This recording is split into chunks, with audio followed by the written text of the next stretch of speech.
Hello and welcome to the Animation Kimmunication podcast, your source for discussion about animation, film, fandom, and more. So please join your host, I Love Kim Possible a Lot, or KP, and Lauren Kizich, the Abbey Roadie, for today's discussion. If you like what you hear, please remember to support by giving a like, a follow, as well as subscribing to the main I Love Kim Possible a Lot channel on YouTube. Spread the word and keep being a part of a great community. This episode contains some mild adult language.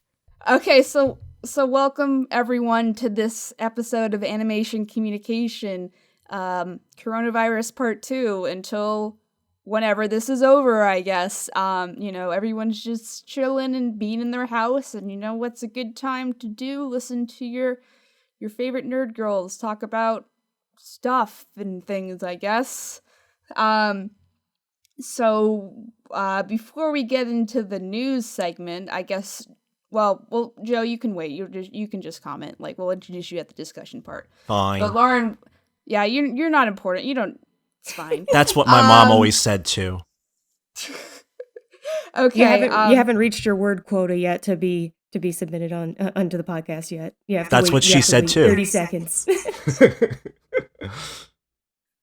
But anyway, I have my friend Joe is our guest today. We'll talk about like religion and some deep shit, But Lauren, first, give me the news.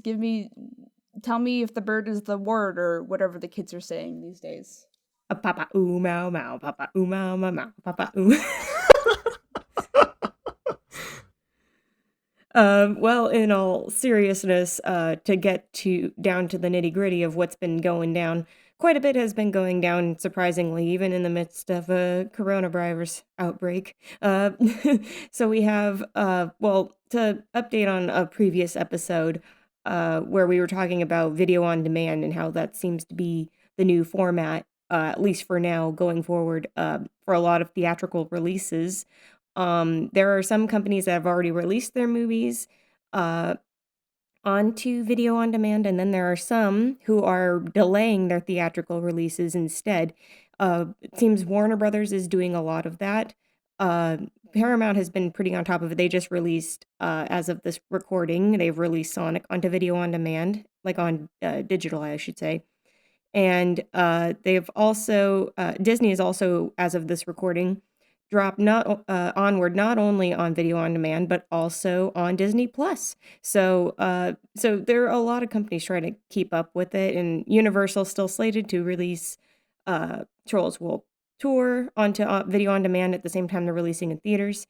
But yeah, Warner Brothers has delayed Scoob, for example, some of their other theatrical releases. SpongeBob has been delayed by Paramount otherwise for, I believe it's July 31st. And they were originally supposed to be in May. So there's a number of these movies that are getting pushed back, and just, I guess, until this all blows over. Companies are still holding out hope that, this doesn't last much longer. But yeah, otherwise it seems like video on demand is seemingly doing pretty well. But yeah, but then in terms of television, that's still going on strong. If anything, it seems TV ratings have skyrocketed. Gee, I wonder why. So a lot of people have been tuning into shows and sitting down and binging shows. And we just had Steven Universe Future reach its finale on March 27th. This dates the episode a little bit here. So like a week ago, it had its finale and people are still talking about it. So that officially concludes Steven Universe in general. There will be no more epilogue episodes, no limited run series, unless they decide to do something down the line at Cartoon Network where they do some kind of special thing. But otherwise, this is the end all be all of Steven Universe for now. So, so it's pretty crazy to see, such an impactful show finally reach a conclusion, and they've been building up to this point. But yeah, I've still yet to catch up on a little bit more of Future, and yes, I've been trying to binge watch, a bunch of Steven Universe to keep myself abreast. There's a lot, obviously that happens. But yeah, and then finally we have Dragon's Lair was actually, if some of you were around for it a few years back, Don Bluth was trying to crowdfund for a fully animated feature of Dragon's Lair, the video game from the 1980s, in case you guys didn't know that. And but I feel like a lot of people mostly know about Dragon's Lair. So yeah, he originally was crowdfunding it to be a fully animated feature film, and a lot of people were excited about it, and we're getting Kickstarter updates on it and everything. But then a lot of it went quiet. Nobody knew what was going down. And it turns out Don Bluth approached Netflix, and they reached an agreement that they were going to start making a fully live action adaptation of Dragon's Lair for Netflix, and it's going to star Ryan Reynolds as Dirk, or at least that's where it's at right now. And he's also going to be the producer on it. So we'll see where things go from there, but that just came down. So so we'll have to see. A lot of people are kind of a mixed bag of responses, in reaction to this announcement, because a lot of people were hopeful that it was going to be animated, with 2D animation coming back. It's basically in its revival right now, in the mainstream. And Netflix seems to be really good with, with green lighting a lot of those 2D animated projects. I mean, they had crazy success with Green Eggs and Ham, so it was almost like it could have gone that way. But we'll see where things go from here. But yeah, so that's the latest in the news. Yeah, we tried to get it animated, but oh well. Yeah, and plus with Don Bluth being so established as he is as an animation legend, it was just, I mean, people were so hopeful for that, and especially all the people that were donating money to the crowdfunding campaigns, and so it makes you wonder, how a lot of them feel about it, like saying, well, I put in my money to have it animated, so what gives? But if it's too expensive and too time consuming, I mean, yeah, unfortunately, there's going to have to be changes. So, in order to stay within a budget, in order to not run too much money, I mean, uh, this isn't, I mean, if anybody knows anything about Don Bluth, I mean, we recently had Animat on, so, and he actually went into a really in-depth history on Don Bluth in his videos, and you and UKP, you and Animat talked about it too.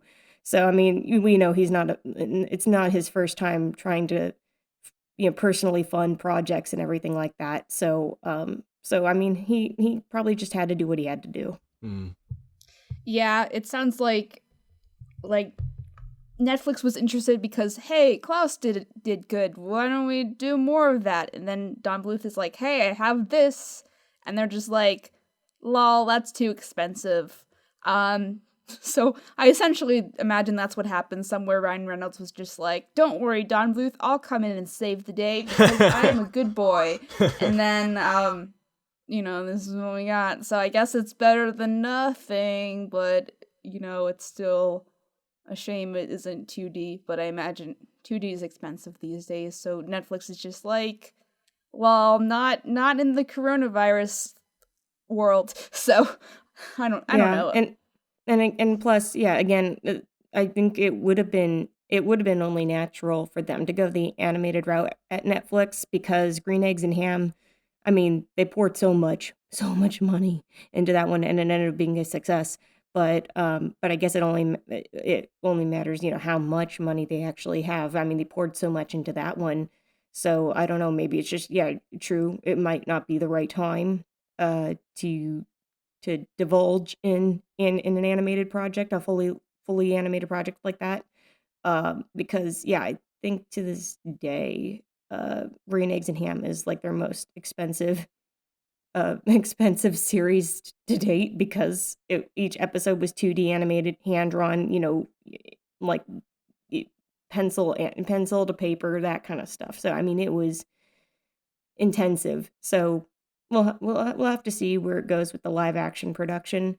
But with Don Bluth being involved the whole way through, I mean, it's going to be true to its origins. So Yeah, like I said, better than nothing, and everyone loves that Ryan Reynolds, that sarcastic, mofo. That's one of Go the. ahead, Joe. Oh no, yeah. Movies, right, Joe? Right. Well, that's one of the things is that Netflix's business model is based around how many new people can they attract to their service. That's how they make their money.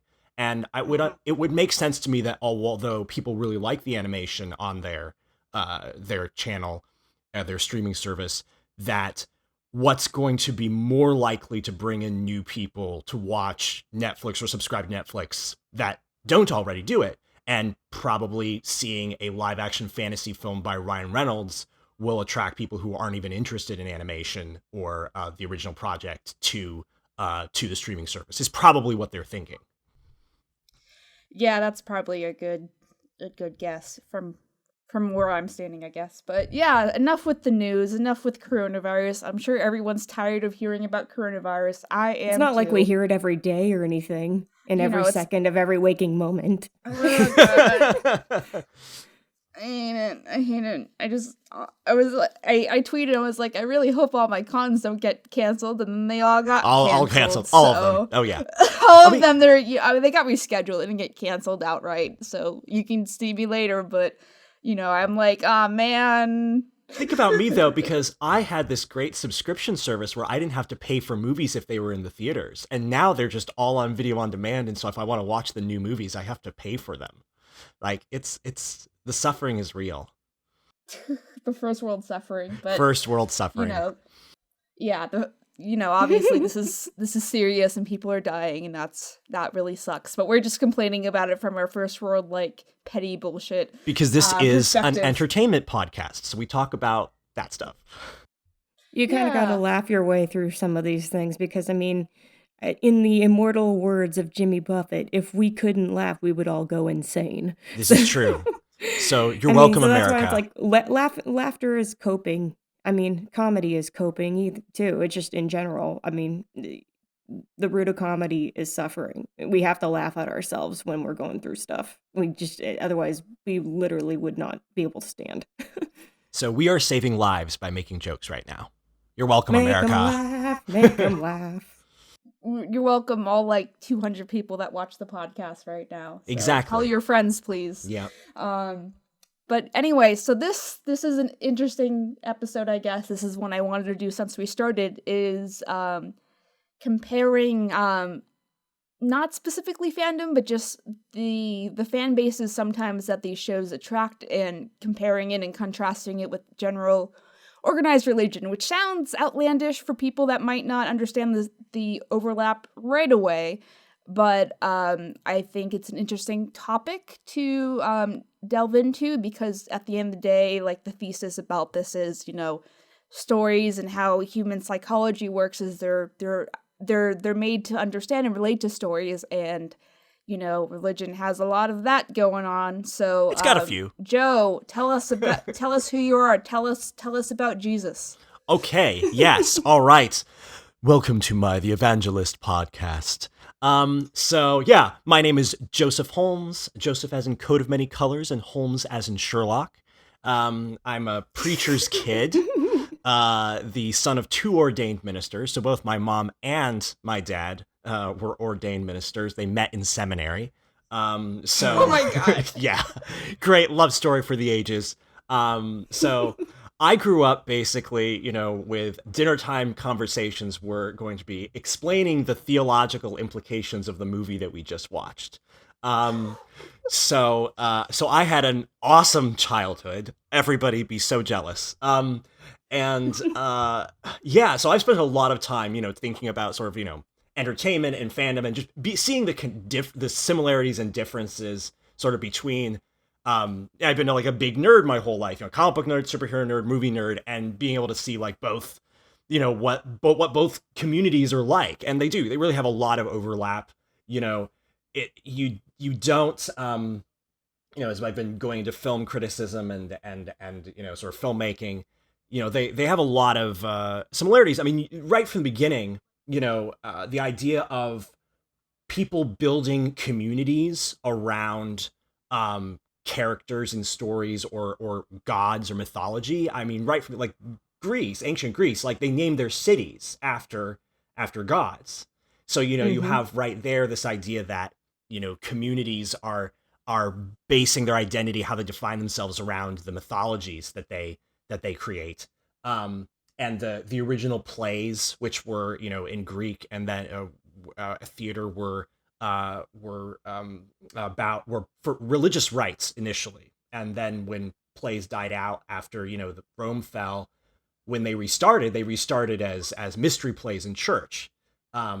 And once sort of religion started dying out in the West, movies, and there's some really great stuff of this film genre beyond Hollywood and beyond talks about this, that sort of film sort of replaced the church as like the place where stories are told that told us like what part of the cosmic struggle we're in of good versus evil. So it's not a surprise that you start to see like, communities popping up, like the Trekkies and the, comic book fans all building sort of communities around like, myth ideas. That's just sort of how human beings work. Like we have to build communities around something and define ourselves some way. So we decide what story we're in and what ideals we believe in. And then that's the community we're a part of. I'm trying to think. I mean, it is true. I mean, when you look at a fandom, that's what it is. It's, without it being even like having to be even religiously inclined, it's literally just the foundation of who we are and what we are as humans. Like to your point, we gather around something because we are communal creatures. So we all gather around something because it's a foundation. I was going to say, like, okay, so that's the podcast, guys. That's the end. No, there's so much more. Okay, I was also going to pick your brain. So why don't you talk a little bit about the college you went to and how we met, and then kind of, I think we should divulge into specifically superhero comparisons between religion and comic books, because superheroes follow a very... I think a much more linear storytelling structure comparatively. And then we can kind of just, me and Lauren can just talk about like back in the day, in the pony fandom days. Yes. So I guess we can be like, we had the horse god Celestia, and we all sacrificed to her our fan art, and that's what it's about, as well as kind of... Then you had your prophets. You had your prophets, like like Lauren Faust, who then got replaced by other prophets. It's a wonderful thing. Okay, yeah. So that, and then maybe talk about like we'll get into the big differences. I think besides the obvious, like people think religion is real and people think fiction is not real for the most part. Wait, fiction isn't real? Fiction isn't real. Oh, I'm sorry. Dang it. Anime is real. Anime is... My waifu is real if I believe hard enough. Hey, let's give our hearty congratulations to that Japanese businessman who actually married his hologram. What a time! It's real. To be alive. Look it up. Yes. Anyway, yes. So yes, you asked me to say things, so I will say things. Say the things. Yes. So anyway, yeah. So Rachel and I met. So I was going to college. I went to college at the King's College in the financial district of Manhattan, not to be confused with the King's College referred to in Hamilton, which eventually was called King's College back when he lived, but then was renamed Columbia. But now the King's College, talking about a different king, because it's specifically a classical Christian liberal arts college. And it's really like for super... if all of the people that you like grew up in school with who are like overachievers who would get AP credit scores and, captain of the drama club and debate club and, philosophy majors, like they would all go there. And so it was like really, really egocentric nerds like myself would all go there and then discover that because they weren't the smartest person in the room anymore, and gain a lot of humility. and unless of course you were the top of the school and then you never learned humility and we all hated you. But then yes, Rachel was friends with another good friend of mine there, Serenity Richardson, and so Rachel came up like for a week. You came up for a weekend or something. Yeah, it was for when I think this was probably when I was a freshman in college, but there was a we had a program where, you know, all the art club kids went to Manhattan essentially and went to all the art like MoMA, like what, I don't know, whatever the freaking the names right, of but yes, no, art MoMA, are. you know, all the names of all of the museums that I totally have gone to since they were assigned in college. But yeah, so yeah, we got connected through her, and then we there's just an evening that we would just, you know, after we were done with stuff, we just hung out and I took you guys all to the one restaurant that I knew, like, that I liked, and we all just like, and you and another friend were there, and we all just hung out at the diner and talked about philosophy and fandom and things and stuff, and it was a great time. And then Rachel, you kept in touch with me and then you became my therapist. Yes, I became your therapist with all of your guy troubles, and all of your, you know, all of your things, and yeah, you know. Okay, I will just say that of all the people, Joe is okay. Not only did I know Joe, but I like had like maybe 100 subscribers, and I was like, look at me, I have 100 subscribers. I'm so important, like, you know. But like of all the ups and downs of all this, like John Delancey getting senpai to notice me, like I've always John been Delancey. telling Joe, and I'm just like, man, he's okay with noticing me, but why can't he notice me harder? I just want to go to his house and play with this goddamn dog, god damn it. So that whole thing has been we've been rewarding through but also frustrating, I Yes. guess, if that's the best way to put it. Oh, sure, like, yeah. You know. Oh yeah. Is that how you You've describe it? Yeah, Joe? you've been like, I mean, you know, it's like ever since we know each other, you know, you've been trying to push at this door to get it to open. And, you know, and like inch by inch, it's like for every, like, you know, Herculean effort push you would make, you would get like a little bit, like a tiny grain in response, but you just kept going. I probably don't know anybody with as much probably unhealthy persistence as you. Thank you. In all areas of life, or at least most areas of life. And I got the privilege of being there to, you know, to like for you to rant to and be like, why Joseph, why? And I'd be like, and then that was enough. I'm like, you know, like I was like, I don't. And then Joe would be like, this is what Jesus wants. I'm like, don't you know I'm Jewish, damn it? So, Yes, you know, but that Jesus was also Jewish. And all the early all the early followers were Jewish. So you'd be fit right in. Jesus was my homeboy. What can I say? But yeah, But, no, so you know. again, you know, I would share my perspective on things, you know, and she was, you know, no matter how obnoxious I got, like, you know, she would keep, you know, would didn't cut me off, and like, you know, so we seemed like we were very forgiving of each other's obnoxiousness, and that's what makes our friendship great. And to be fair, I'm the type of person that if I need something, I will ask, and Yes. sometimes my friends don't do that, and so I don't know. That's what so they frustrating. Need. Yes. And so, I don't think Joe, I don't think the shoe's ever on the other foot as far as you saying, hey Rachel, I need to talk to you, like this girl dumped me or something, and I'm just like, okay Joe, I'll listen to your problems. I don't think that's ever happened. This is true, and you called me out on this because like there was a period where I just stopped talking to you and not responding, and you were like, what the heck, Joe? And finally I was like, hey, I just went through this like bad thing, you know, with a breakup, and I felt embarrassed by how I handled it, and so I didn't want to tell you about it, and so I didn't want to talk to you because I know you would say, hey Joe, what the heck, you know, that's not how you should do it. And then she was like, Joe, you can always talk to me, you know that. And so I was like, yes, you're right, I'm sorry. And so Rachel is always right, yeah. So 70% of the time. 70% of the time.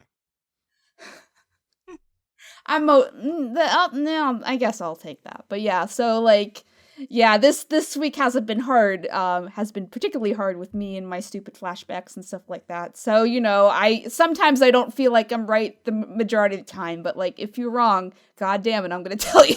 Yeah, as you should. Accountability is very important.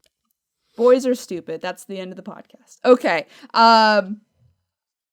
So yeah, let's talk about how religion influenced your perception of fiction. Why don't we delve into that, since you were brought up into a highly religious environment. And Lauren, I assume you're Christian. Like, what's your belief level? Yeah. No, I mean, I'm very committed. Right now it's been hard to go to church because you're not allowed because, I don't know if you've heard about the coronavirus outbreak. But before then, till then, it's, regular church member, crazy extremist Christian, I believe, at least 90% of the stuff in the Bible is like actually true, so,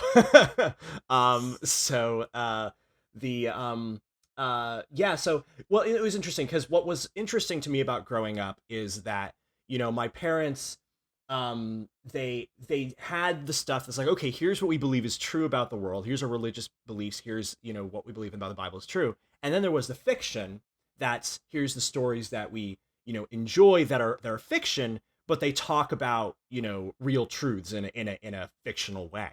And so one of the ways that was really interesting and fun and helpful for me was that I never thought that my fictional world was cooler than the real world.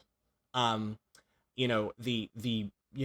actually live in a universe that is, a cosmic struggle of good versus evil, of that's as epic as any fantasy, of Lord of the Rings or Narnia or Harry Potter.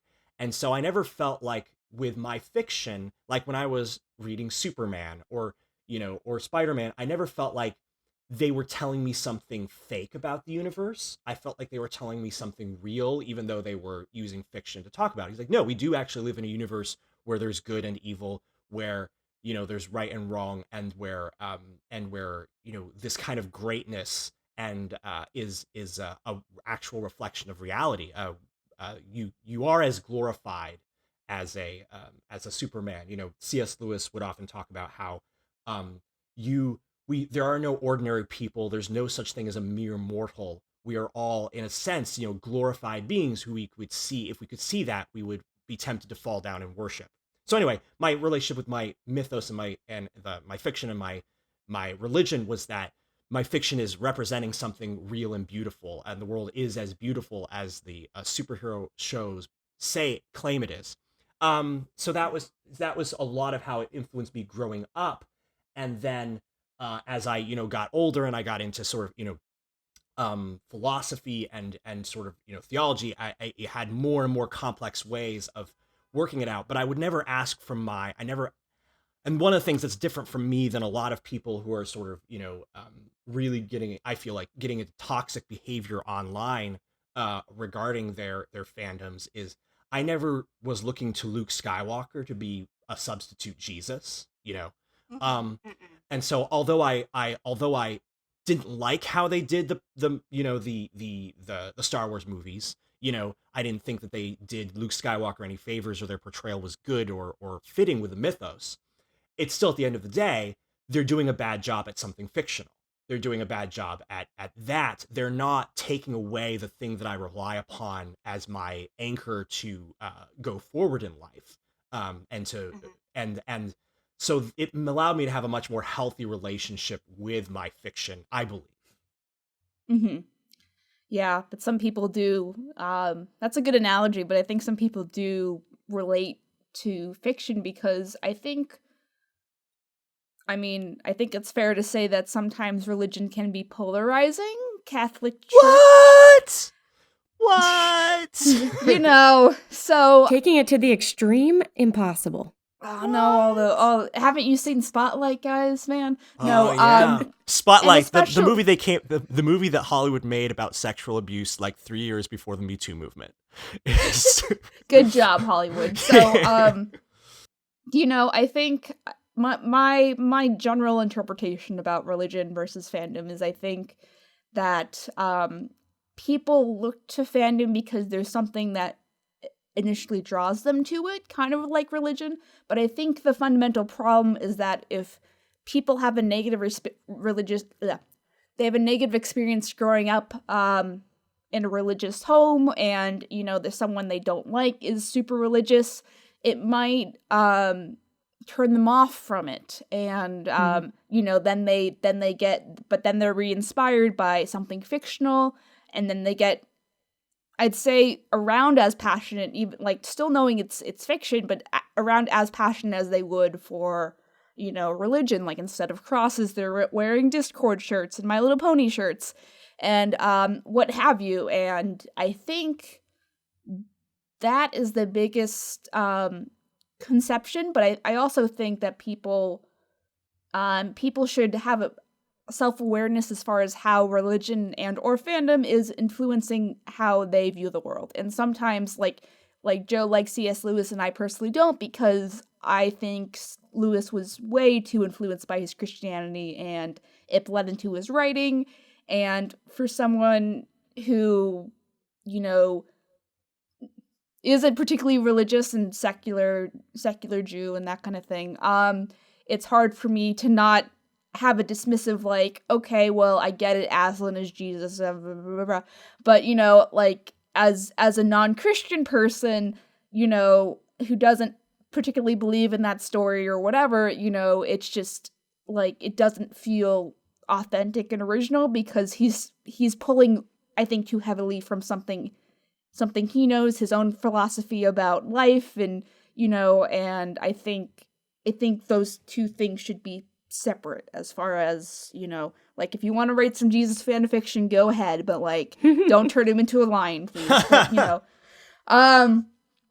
But, it also goes into stuff like just when they try to use the whole like Superman is Jesus symbolism, like it's like that kind of stuff too. Like don't mix them so much on to the point where you're trying to replace one with the other when they should be two separate things. You pull from the morals and pull from maybe some of the characteristics, but don't make it like just copy paste, but change it a little so it's not copying my homework directly. Yeah. No, I think all those are I agree with pretty much all those things. I think that I never liked Superman as Jesus. Mostly because I already had Jesus. I didn't need another Jesus. I saw Superman as, to me, like the ultimate Christian. He's somebody who, he grew up in the Midwest. He's by two Methodist farmers. And so he has some parallels to sort of life of Jesus, as all Christians are supposed to a certain degree parallel the life of Jesus and the way, being someone who has power. And then uses it in a humble way. And I would say I'll push back a little bit about your thing about C.S. Lewis, because I think sure. that, I think to a certain degree, his whole thing was not like, let's copying Christianity. It's like, let's suppose that the Christian worldview is true. And let's suppose that God is real and the biblical God is real. What if he did the same thing somewhere else? What would that look like? And so that's sort of a premise, and we all take premises of what we think the world is like and say, Star Trek, there's certain things about Star Trek which I will never resonate as deeply with Star Trek, because Star Trek is based on the idea that human beings through reason and human progress are actually perfectible, and that you can eventually have a one world government where people don't buy and trade and sell with capital, with money and stuff like that. And that's idiotic in my view. That kind of utopian view of the future is, I think, stupid. And flies in the face of all historical data of what human beings are like. On the other hand, so certainly, like with worldviews, there can be a barrier. But just because he based his fictional world on his ideology doesn't make it bad fiction. It does create a barrier with me, but it's still really good fiction. But to your point on like why many people don't like replace religion with fandom, I 100% agree. In fact, I will go further and I will say the rise in fandom culture that we see today, like starting sort of as the observable phenomenon in its present form, starting in the 20th century, I think is you can put it a direct link between that and the fall of religious belief, because people have the need to worship and to build their identities around the mythology that they worship. And because they are no longer religious, they are, and they don't believe there is such a thing as worthy of their worship. Like their worship, people's capacity to worship is bigger than anything that actually exists in the world, which is why all the highest grossing movies are about superheroes or alien planets or, or stuff like that. That's impossible because our need for worship is bigger than anything real. And so if anything real that's not God or transcendent, so if we kill God, then we have to replace him with something fictional to be worthy and support the weight of our worship. Mm. Yeah, it just makes me think of, because given our wide diversity of entertainment and all the different fandoms and all the people that, love their particular shows or their particular, characters for all different reasons. It's why I give a lot of credit to shows that really do try to like instill good morals, like, because no matter what you believe, whether you're religious or not, as long as there is the foundation of good morality, and that's something that's universal, is like, to love one another, like, care for others as you would care for yourself, treat others as you would like to be treated, that kind of stuff. We're down to the nitty gritty where it's something that is universal. And so when you think about like those kinds of stories that are shared, that's why it's like so many people are turned off by the aspect of religion, and it's unfortunately, I feel like it's because of the extremists that go the wrong way about it. Because it's like in the end, it's like, why do we have religion? It's because people want to believe in something good and something more powerful than themselves, and something that is just all knowing, all creator, all powerful, and all loving. And that is something that is found in pretty much every religion around the world. There is a foundation of that. That's why they gravitate towards it.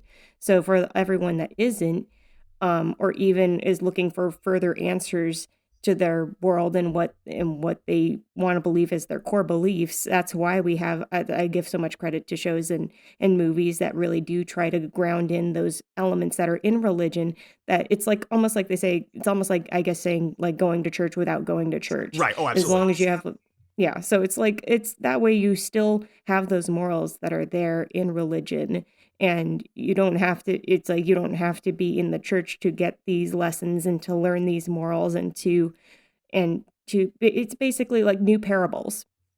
That's how I see it, is the new age of parables and the new age of fables, all these things that are meant to teach you good things. So that's what I think is really amazing about how stories have adapted and changed. It's because the medium has had to change as the world has had to change in order to understand all of these traditional morals that still are prevalent to this day. It's just finding new ways to say them. Yeah.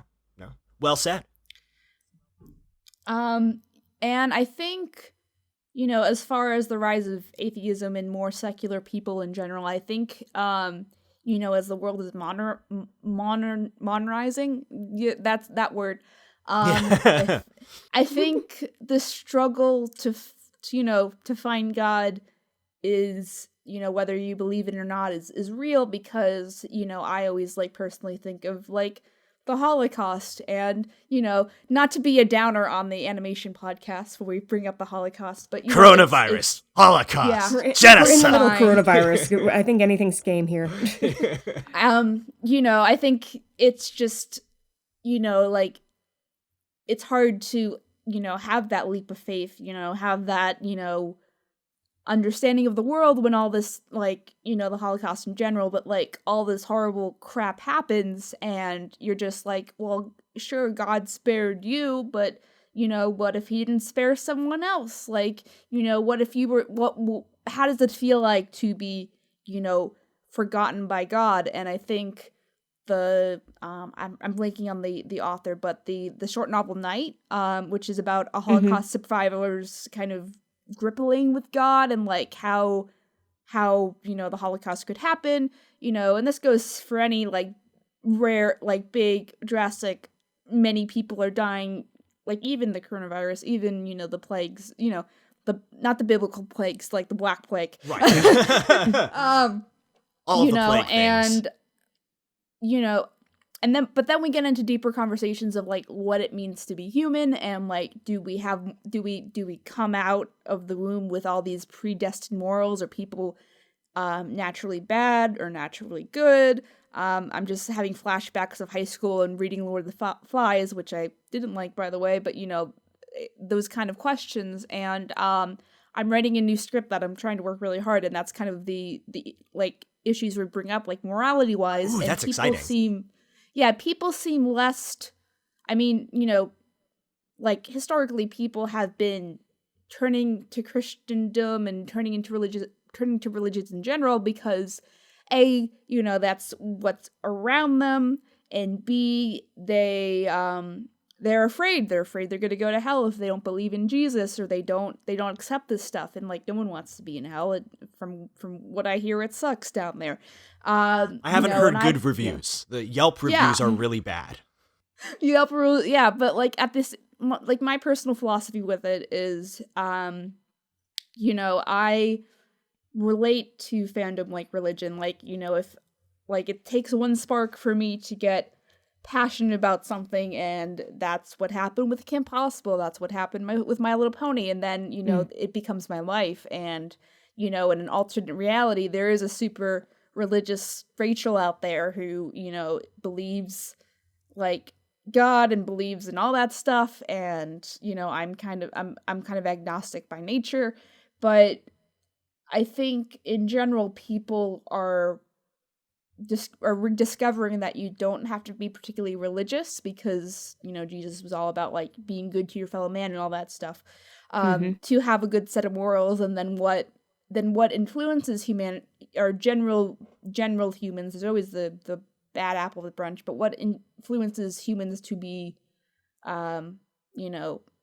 good or bad? And I think a lot of times fiction kind of solves that problem, because even the whole point of superheroes specifically, but like any fiction, is the characters relatable, they have faults, and you can learn from that. And like when you relate to the character and you see what they go through, it's like, okay, well, this is a character from a fictional thing, but I'm relating to his struggle. And I'll shut up in a second. But like one of my go-to examples of that is Simba, and Simba's my boy.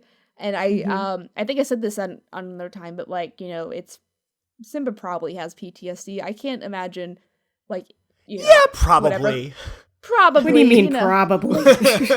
Yeah, so Simba has some pretty bad PTSD, but he still like, comes back and faces his past, and then he's the king. And I had a really bad experience dealing with my PTSD when I first got it, but like I came back, and you have to separate what's your fault and what's not your fault. And like Simba had to kind of come to terms with the reality.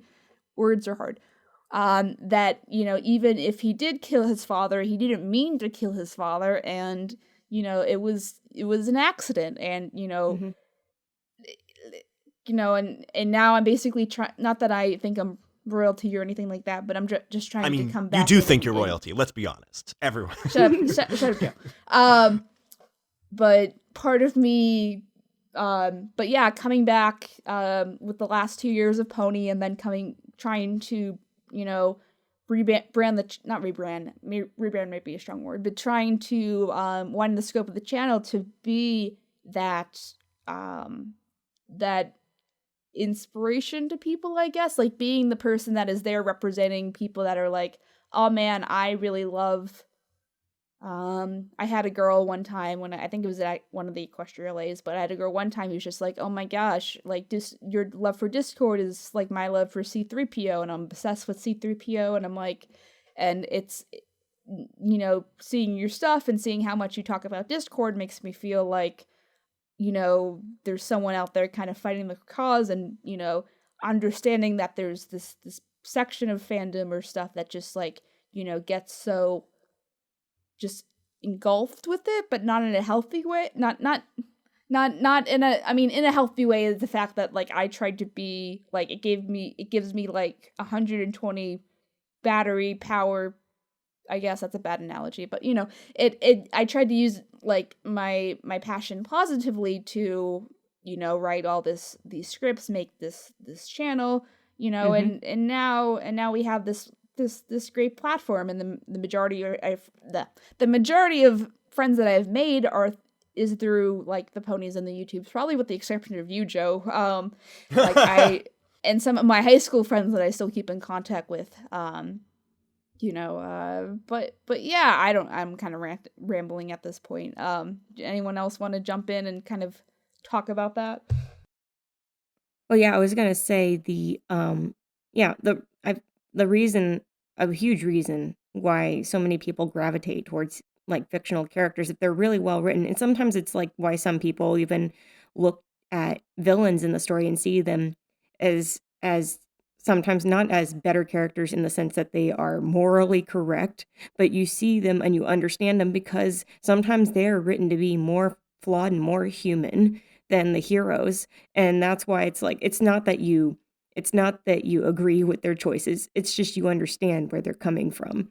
And so it's like finding that root of humanity, of that realness, the rawness of a story like that. And it's finding that little bit that you kind of relate to in yourself, so that's why when you have stories like, even in Greek mythology, even if you had demigods and stuff like that had all these heroic feats and were capable of like superhuman strength and stuff like that, you at the end of the day, the gods and the demigods and everybody was flawed. And I think that's why what's so fascinating about Greek mythology and about their stories and their heroes is that they actually truly had like those those characters where everybody was messed up. Even Zeus was messed up, and we all know that. So the stories have gone to show. But I think that's why it's like, especially when you look at modern day storytelling, and we almost turn our noses up at the quote perfect character because we can't relate to them. We literally just go, why are you making me feel for somebody where you have not given me anything to feel for?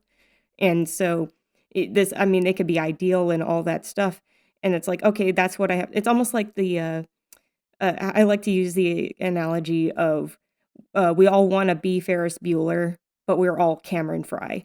Sure, yeah. Is that, that Ferris is the epitome of, he's the kid that gets away with everything. Everybody loves him. Everybody adores him. He is literally like, it's almost like he has, the principal says he has Ferris Bueller disciples running around the school emulating him.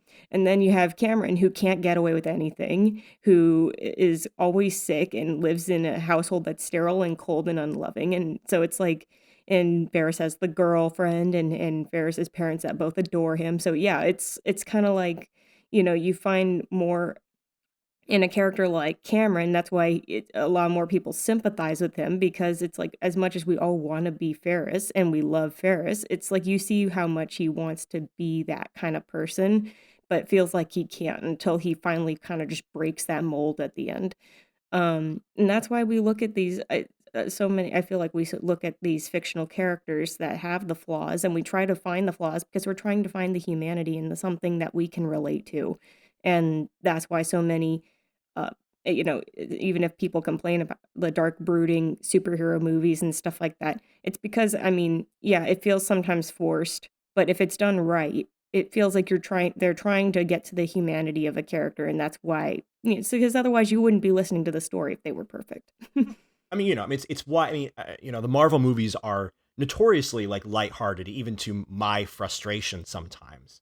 But the easily the best character, certainly my favorite and the most popular, is Iron Man. And it's because he is a very complicated individual who unlike Captain America, doesn't actually want to do the right thing, but he does the right thing anyway because he believes it is the right thing to do. Um, and so when he does something really heroic, we feel, more inspired by it because it's like, oh yeah, because I'm a complicated person, and that means I can act heroically too. Um, I think that's, I think your role makes incredibly excellent points. I want to go back to, sort of something that Rachel said, which is that, a lot of times, I mean, like, there's a reason that we have decided, as a society, for the most part, we're going to be less religious, and it's not like people did it for no reason, we had the Black Plague in an era where everybody had great deal of belief, and it's like God didn't protect, many people felt like they didn't protect them from the Black Plague, and then religious wars, constant religious wars over centuries that, and then it's like, okay, we can't be saved, by religion then. And so it's like, okay, we're going to turn to politics. Politics will save us. We'll remake the political order, so we had, all of these new democracies pop up. And of course, then, we had political wars, it's like, World War I devastated a generation. And then it's like, okay, if this won't save us, what will save us? And now, I mean, like, now it's like maybe political activism will save us, but it's like, okay, we don't, we can't depend upon our gods, and God to save us. So maybe we'll have to get it from fiction, this need from fiction. It is interesting. I do find it interesting that the places that are most likely to be religious are the most likely to have constant real suffering. The places that are least likely to be religious are the places where people hardly ever suffer. The West, basically, atheism is a white person's game. It's a first world issue. And oftentimes it's first world people who most of their life have never dealt with the stuff that most of the world deals with all of the rampant poverty and child mortality, and real horrific political oppression. Those people are more likely to be religious. And I find that very interesting. And I don't have answers for it, but it is a very interesting component to this. But what we've had is a long time of really being disappointed in our religious leaders. So it's like, okay, can we really trust them? And that's, I think, a really fascinating aspect of this. And it's an amazing, wonderful thing that what we have figured out to do with that is we have still maintained sort of the moral ideas through fiction, even if we haven't, because then our society would be even worse if we got rid of the religion and then we got rid of the morals along with it. The thing is that, it is, let me say this, it is better for Rachel to exist than it is for Kim Possible to exist. Because Rachel is a real person who can really help somebody. And if she's inspired by the morals of Kim Possible, she can actually really inspire somebody, and not just inspire somebody, but actually help people who are need to, and show people that the fictional world is, the morals of fictional world is real. Because the reason fiction works is because it's based on reality. It's based on real people's experiences. And the reason that a lot of our fiction today resembles and is so close to sort of these moral ideas that we sort of that are with Christianity is partly because these moral rules are universal, but it's also because Christianity has shaped the West so much.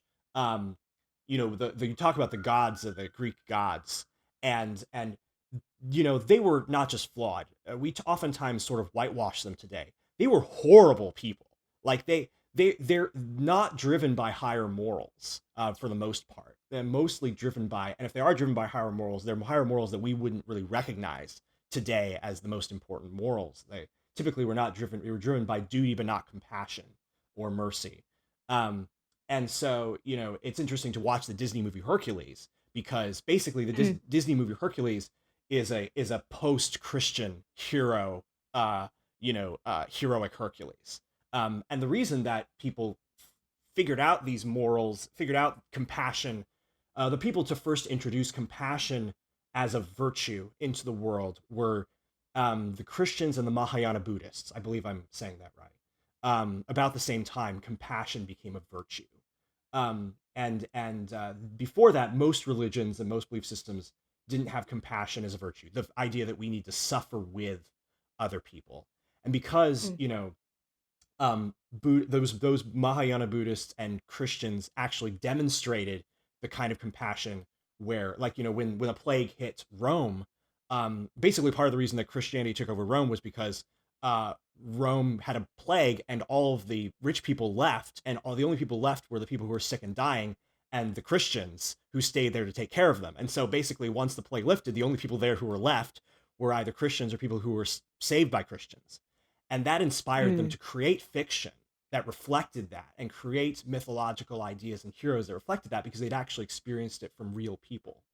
Um, and so I think, one thing is, the thing is, right now we're maintaining all of that through our fiction. But it doesn't originate through fiction. It originates through real people. And so I think one of the things that we should, as a Christian, I say, is like, what a wonderful thing we have a real God who actually did behave in that heroic way for us by becoming human and humbling himself and showing compassion for us. But as anybody, we should say, wow, look at the heroes who are real, who are the doctors, and who are and the essential workers, the truck drivers who are getting us all the food, who are being Mm-hmm. heroes that are saving us, who are inspired by a real god, or by an unreal but amazing Superman, or by their mother or father, who are to be heroes for us when we need it, so that they can inspire us to make fiction that celebrates them. Mm-hmm. I agree. Because yeah, at the end of the day, that's what we want to. It's kind of what the saying, the be the change you want to see in the world. And Yeah. a lot of that comes from what you see yourself, what you emulate, what you see, and who you're with, Yeah. and what you hear, and what you what you read, what you watch, and whatever inspires you to do something so amazingly incredible. If that is if it comes from goodwill, and it comes from your heart, and it comes from a good place to care for others, to be empathetic, and to have compassion, that it's yeah, anybody can be a hero in that respect. And that's how it should be, is that yeah, emulating, even if whether they're real or not, you can be a real hero if you embody the aspects of what it takes to be a hero. It doesn't mean strength. It means, it's kind of I'm gonna pull from the Hercules movie. I It's knew not it. Do it. Do it. yeah. A true hero is not measured by the size of his strength, but by the strength of his heart. And Oh, I think it's just such a good line. And yeah. Hercules is one of my all-time favorite Disney movies, and just one of my favorite movies in general. It's a good But choice. it's just like, it was such a good message to end on, because yeah, you see his whole struggle with Hercules, finally reaching this point of being one of the gods. And then but it's because he had to come to learn, you know, it was not out of his physical feats he became a hero. It was not out of his glorification among the mortals. It was not out of even defeating Hades. It was literally out of, because he saved Meg, and because he acted out of his heart, and not because he like pummeled people or monsters to a pulp. It was because he did everything with a good heart. And so and I think that's something to always take away, is that yeah, you emulate what you see, and you emulate what you believe is good in your heart. So, and I know that sounds really mushy, but Preach. it's true. I mean, you try to look for the good in everything, right? So it's like, yeah, and then a lot of that is, as long as you have those good morals to stick to, that's yeah, that's how you can be a real hero, is if you basically, I'm rambling, but it's It's a basically, good ramble, yeah, though. if Yeah. yeah, but it's yeah, it's if you see those good things, and or see other people doing good things, whether they're fictional characters or they're real people in your life. Yeah, do what you see, and repeat what you see, and do it with a good heart. Amen. Yeah, and Joe, you want to go first? No, I just said amen. You know, I'm amen. feeling the Okay. spirit move in this place. So. Oh gosh. But I'll just add a thought before we can go back to Joe, I guess. So Joe, think about what you want to say next, I guess. But I think it's also, I think in general, that people don't necessarily need the morals of religion as much as they did back in the day, because of the promise of education, but because they are sometimes on the receiving end of someone's compassion, and they do it because they like understand morally that it's right. And like I have and that's kind of what I'm guided with, and it's frustrating when people kind of do things without thinking about the morality of it. And then so like one of the things that upset me like this weekend is I had a falling out with one of my friends, and she told me, she basically kind of spat everything I tried to not be back at me, and it made me upset, and it triggered me, and it's not fun, but I also think I'm also rambling too, but I also think people just have a genuine, like for the most part, unless they're just too sheltered to know any better, that people have a genuine, more of a genuine understanding of what is right and what is wrong, and they don't need religion as much to kind of guide them, I think, in like a black and white example as far as what they can do. And I just I don't know, I guess it's just hard because I guess the best way to describe it is I've seen the best and worst of humanity, and I don't know if religion or how much like religion or fandom has played a part in that, but people are complicated, I guess. But I like to think that people have a general understanding of morality and doing the right thing despite it not being best for you, despite it not being easy for you. The nice line from Harry Potter is like, some people have to choose between what is right and what is easy to do. And I think, if people are turned off by religion, then fandom is kind of the safety net, as it were, if, they so feel, if they can relate to that. And, as the box office numbers from superheroes movies, from superhero movie shows that, most people can relate to some superheroes, and, they are there, and they like, they have to wear shirts because they want to, tell the world that, Iron Man inspired me, or Discord from My Little Pony, like, made me understand my humanity a little better, and, how I'm able to relate with other things. And the other thing I'll say, I guess I'll kind of phrase it back as a question to Joe, is, give me a second, I lost my train of thought. I relate to that.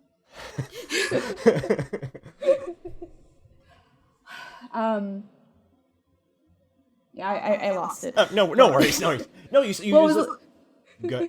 What was the last thing I said? You were talking about people going to, movies wearing their T-shirts of people that, inspire them or they relate to, which again, like, yes, it's that phenomenon of like the Comic-Con or the Trekkie con of like people actually wearing like the colors of the costumes of people, right. And it's the same thing akin to it's the same thing akin to like a Christian wearing, a cross, or like a shirt that has Jesus on it. Or a sports team, or people going to sports games and wearing the colors of the right. Team. It's because it gets to the level where people are like, for those who don't really understand fandom culture in general, it gets to the point where people feel comfort and self-expression by defining themselves based on what they like, what they believe in. So, and it's personally helped my self-confidence is, over the last year, I'm a a frugal person. I'm a cheap person. Like everyone, knows it. That knows it. Miser. Yeah, I know I'm not helping the stereotypes, but Oh gosh, I didn't even think of that. Yeah, Joe. Thanks. Oh man. All right. Well, go on. Anyway, but I've tried because I have a higher level of dispendable income these days. Is I try to buy, like shirts on eBay with like Ariel on it and Lion King characters on it, is because not only does it help me feel like self-love and all that, self-esteem kind of thing, but it also is an outward expression of just what I like, who I am. Is like, if I'm showing up with a pony shirt, or if I'm showing up with Ariel on my shirt, it's saying, I love animation, or I love Ariel, or I can relate to this character. And people feel comfort in the fact that they're able to express that. So It's also kind of like a calling card for, communities to find their people, I guess.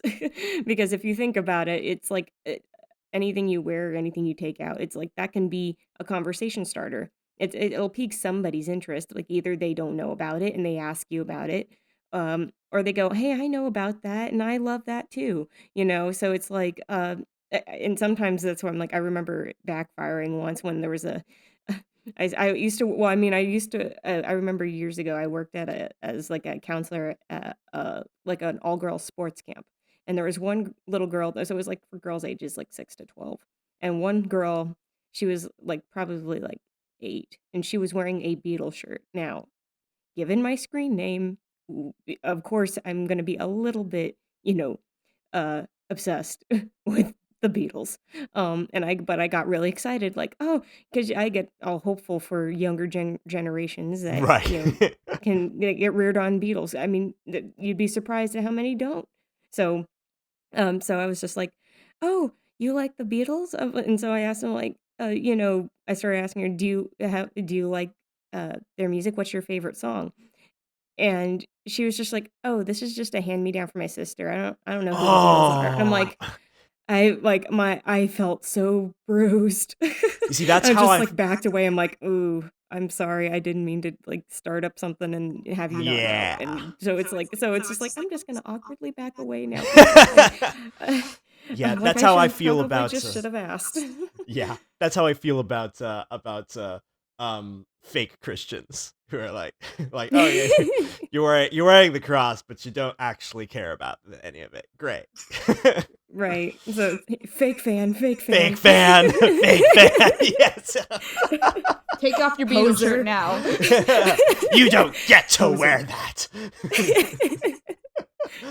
But yeah, it's kind of like a community building thing when you can find people that unite through that. And uh yeah, it's just, yeah, it's again a calling card. So just be wise about what you wear sometimes, people. Sure. Because somebody will probably try to start a conversation about it, and if you don't know anything about it, best to at least read like notes on it. Wikipedia. Do the Yep. Wikipedia page at least. Yes. Yeah. Now, one thing I was interesting about is, so we talk a lot about how, we are personally inspired, and how in theory people can be inspired sort of by what they do, and by their fandoms. And I'm wondering, so like, what are some examples of ways that you have sort of that way your fandom has made you think about being a better person and actually act on it in a concrete way with other people? Oh, do you want to go first, Lauren, or you want me to go first? You can go first. Okay.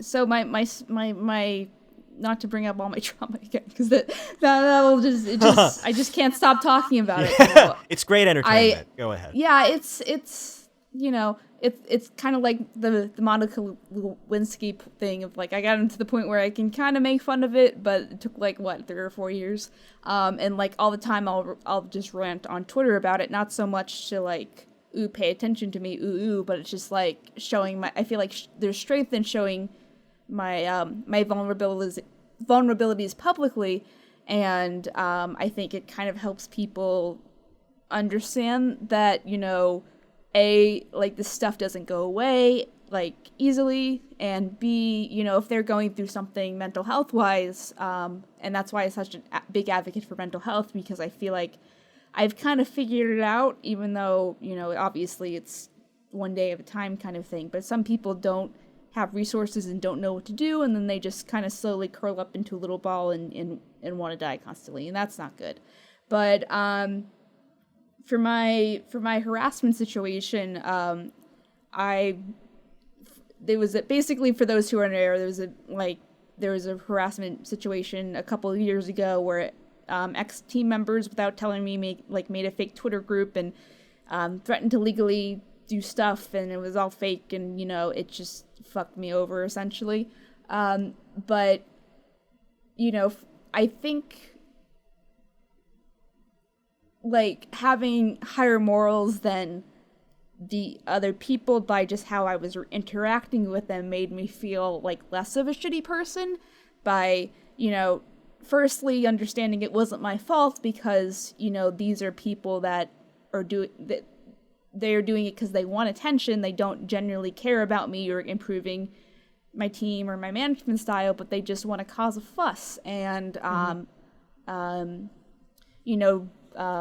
me under the bus in order to do so, because, I'm I don't know, popular is a word, but I'm somewhat well known, and people, it's easy clicks, like, same reason why there's all the bad celebrity magazines, because people recognize names and faces, and everyone wants the dirt, quote unquote. And I think all that is horrible. I don't, just leave the slip. Like, I understand the thinking behind it, but I don't, it's frustrating that people will do that essentially for money, and throwing someone's success back at them in such a negative way. But it kind of, like, I had to basically go to therapy like 3 or 4 times a week sometimes, and it helped me understand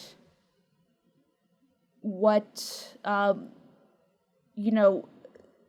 guess my situation on a bigger scale. And it pisses me off when people say, like, oh, she uses people, she uses her team, Yeah, it's true that I don't pay people, but A, I also am not getting paid. B, that is my choice. That is my choice, and up to the people that want to work with me. And don't be a dick and just assume that you know better than other people, and you know how to, then, and you can manage their time, and you think they're just stupid for agreeing to do this, and you're trying to quote unquote help. I think, that's a horrible way to look at it, because, no one has to do anything they don't want to. Like, the whole point of the team is we can come together, we can, and organize projects in a way that, we couldn't do by ourselves, like, more of a whole. And, but it's yeah. an outlet to connect. Sorry? It's an outlet to connect, so. Yeah.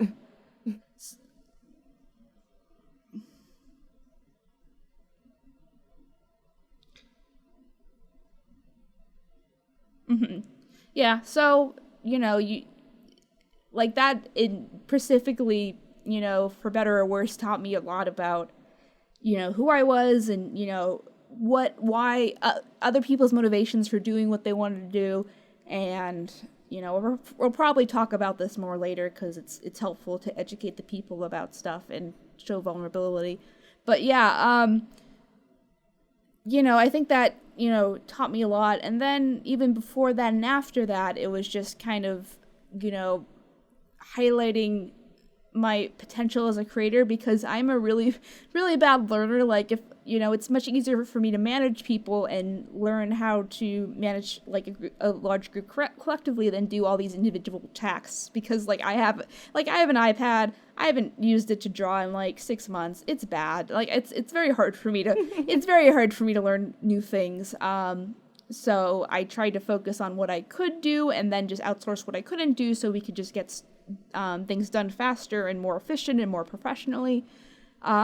But I think I'm ranting at this I'm ranting at this point and kind of off topic a little bit. Yeah, it's a podcast. It's fine. It's fine. Lauren, do you have anything to add?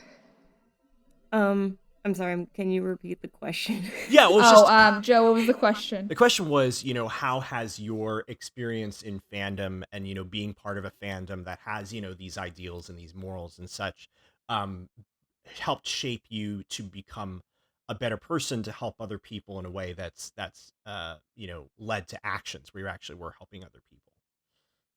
Oh, yeah. Well, I mean, even before all the My Little Pony stuff, I was in Beetle stuff, and then I was also, a fan of just animated shows in general. And I mean, growing up with cartoons and stuff like that, it was, ever since I was a little kid, all I wanted to do was work in animation. So cartoons and animation, that was all my thing. So all I took in was like animated content. And so, but with, hey, right place for it, right?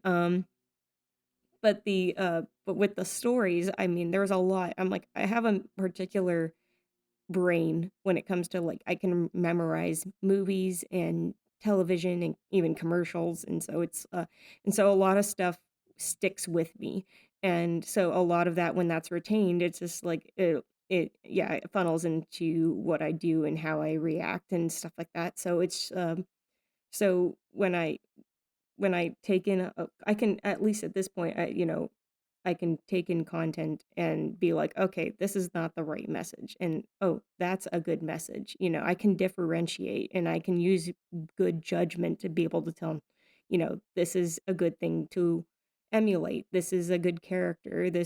Or this is even a relatable character. Even if I don't agree with them, I see where they're coming from. And it helps with like, you know, um, coming to understand other people and other situations. So if anything, so I mean, but I guess if we want to even stick to uh like with I think it was like even with just like with My Little Pony specifically, if we want to just get into the specific niches, uh there was it was always so fascinating to see how Gen 4 treated its characters and developed its characters and treated special storylines that we never in a million years would have thought My Little Pony would do in the early incarnations. So I remember I was originally one of the, pardon the pun here, naysayers, that wasn't sure what to think of the show, and I'm sure a lot of people were in the same boat, saying like, I don't get why so many people are attached to the show, and then they watch the show, and then before they know it, they're binging. Uh, so and they're making their OCs and everything. So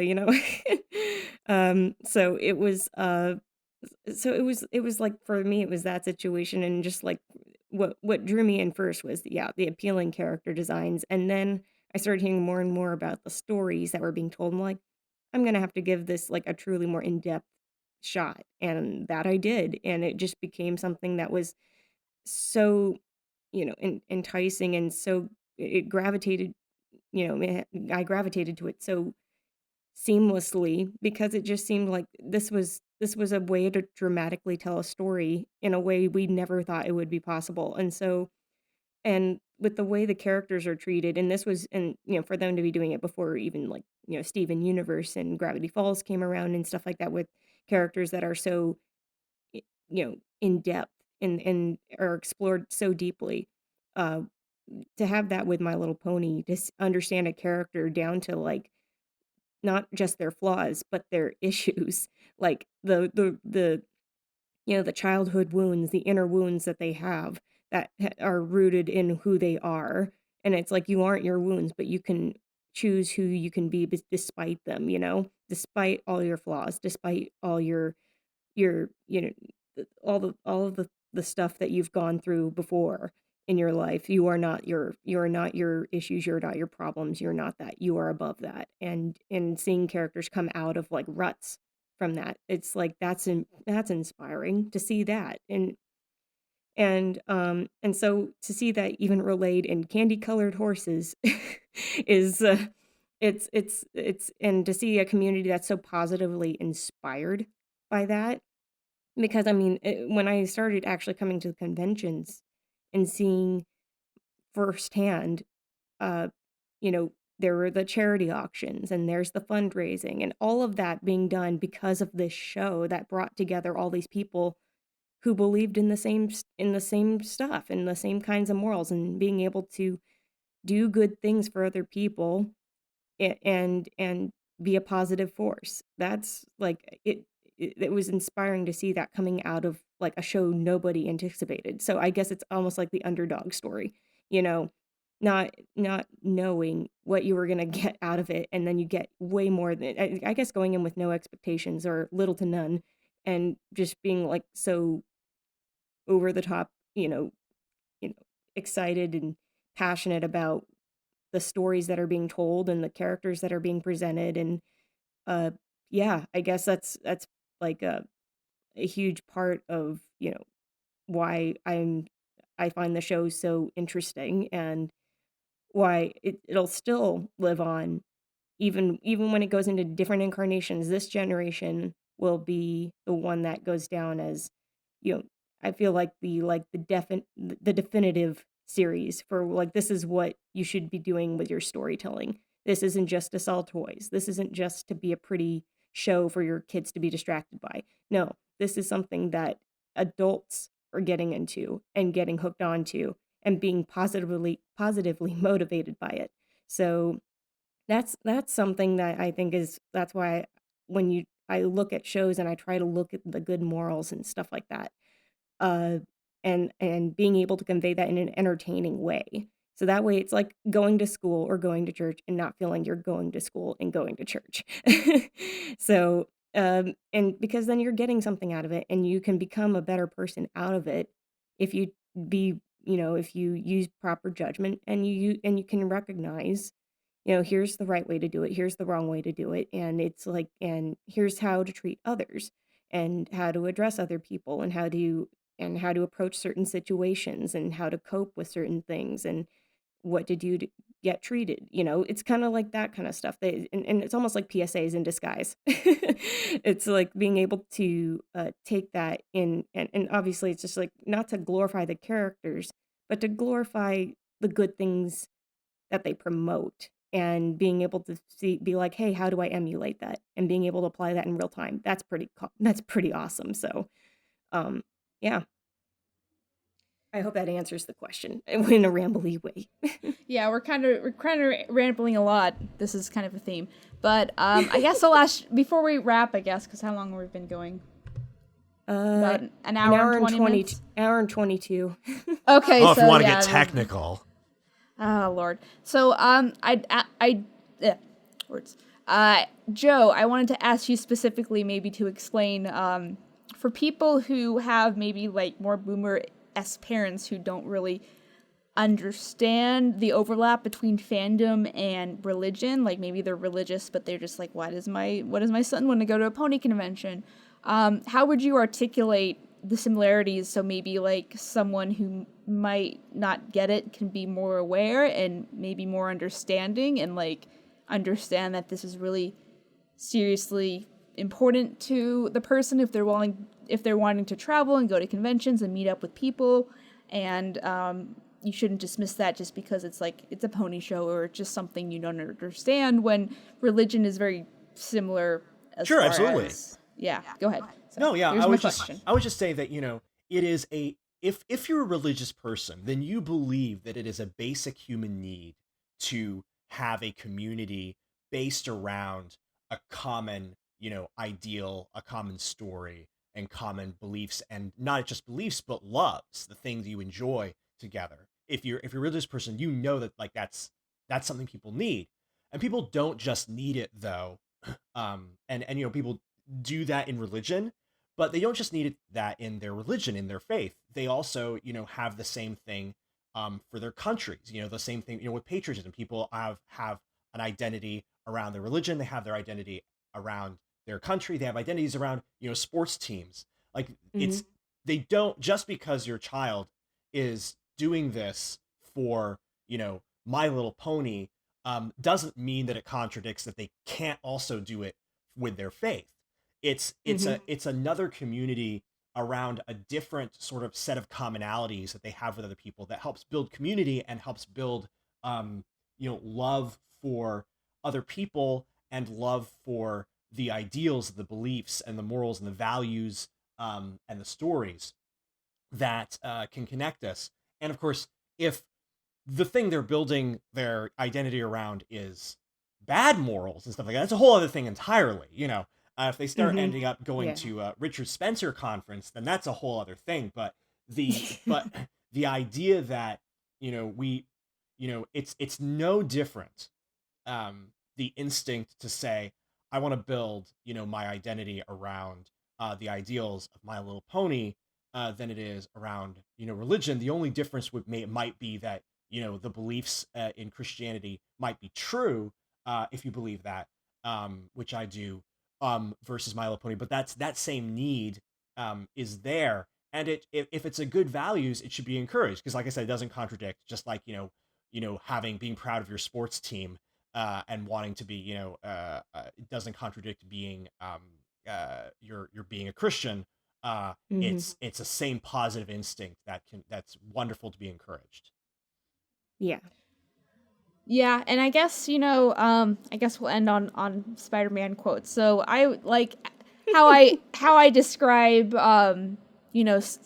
igniting a passion for this is kind of like the same thing for religion.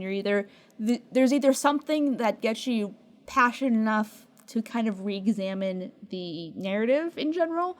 So usually, like, twists will do that, where the Darth Vader twist, which isn't really a secret anymore, obviously.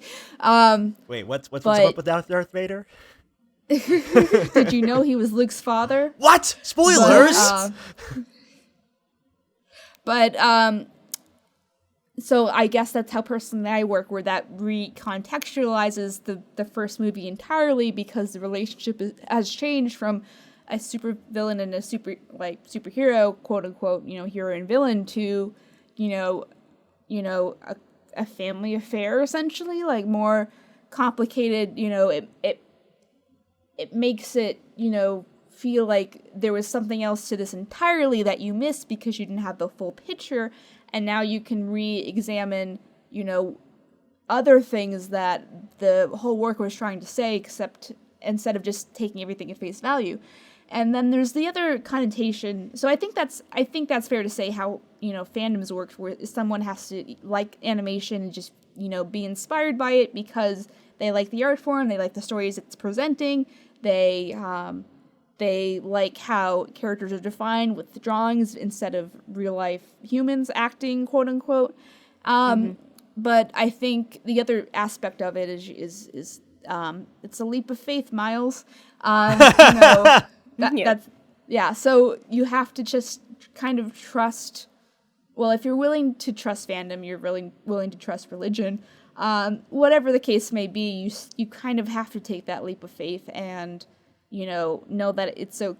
I'll purchase some fandom, because religion, I feel like, is pretty established as far as it's okay to be religious, kind of thing, But as long as you're open-minded and you're tolerant of other people's views, and you're not trying to go all Bloody Mary on people and assassinate people, because that's just how different cultures interact with their past. And I a little bit sidetracked, but I personally don't believe in a God that's going to punish other individuals based on basically the luck of the draw, like what kind of religious background they're born into and how that influences their character.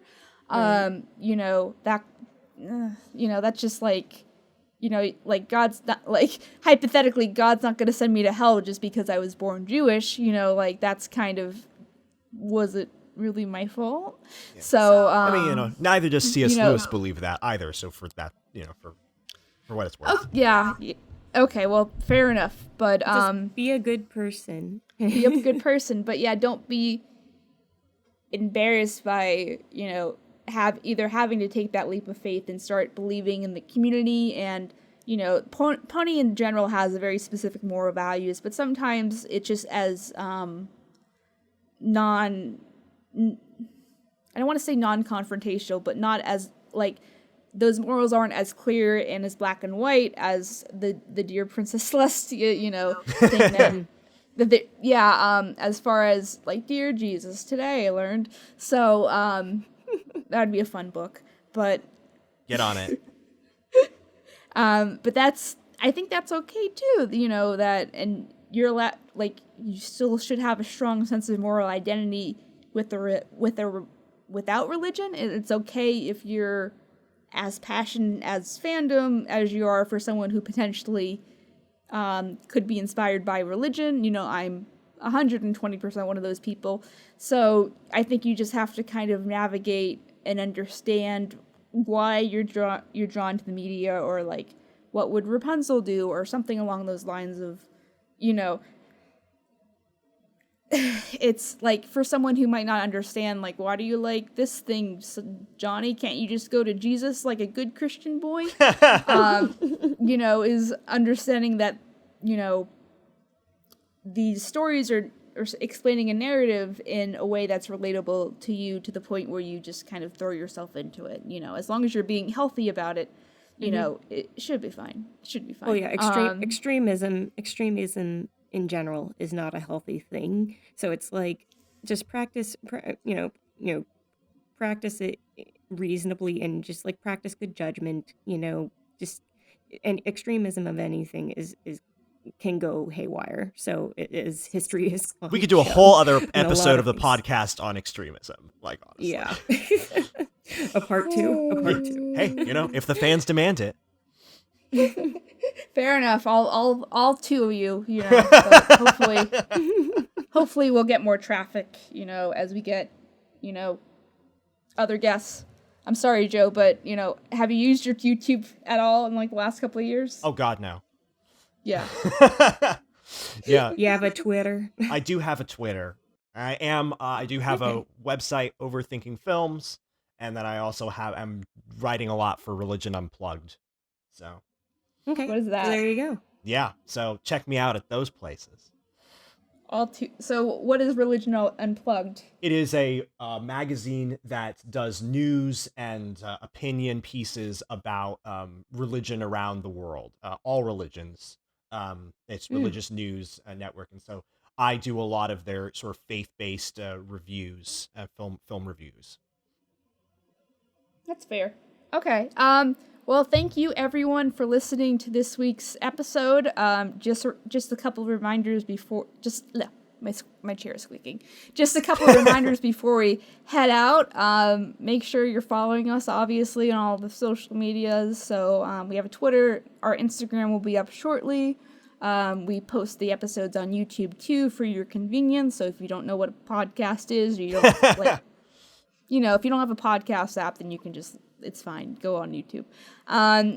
Make sure you're subscribing to our main channel, I Love Kim Possible a lot, so we can grow in traffic, and when we do stuff like that, we can get more interesting guests, because subscriber count realistically helps with credibility. I hate that that's the world we live in now, but it doesn't hurt. Let us know what you want us to talk about next. We have some fun upcoming peeps, fan fiction talk, which should be good. And then we also, I'll save the other one in case it doesn't work out, but I'm pretty sure fan fiction time will happen. In the more immediate future, we do have fan fiction discussions, so there's that. Ooh, nice. Talk about your dirty fan fictions, or maybe not dirty in the sense of dirty, but just any other. It's literally about dirt. Our fan fictions all wash their hands in cooperation with coronavirus. They have to sing the coronavirus song when they wash their hands. Yes. And my Twitter is normalguy8, so if you want to look at that too. Okay. All right. Well, we'll figure it out. So anyway, Thanks for listening. I've been KP, and this is Lauren and Joe, and you've been listening to us, I guess. Thank you. You're welcome. To Animation Kimmunication. Woohoo! Well, there's already a regular outro, so let's not make it too overly repetitive. Overly repetitive. Okay. Overly repetitive. Okay, bye everyone. Bye. Bye. Thank you so much for listening to Animation Kimmunication on YouTube, Spotify, or your favorite podcast provider. We are really hoping this show makes a difference in how people view animation and media, as well as giving and providing advice for people all over the world who like or want to join the animation or media industry. If you liked what you heard, please remember to subscribe and rate those 5 stars, as well as tell your friends. Don't forget to subscribe to our main YouTube channel, I Love Kim Possible a Lot, and turn those notifications on. My name is Scribbler, and you have been listening to Animation Kimmunication.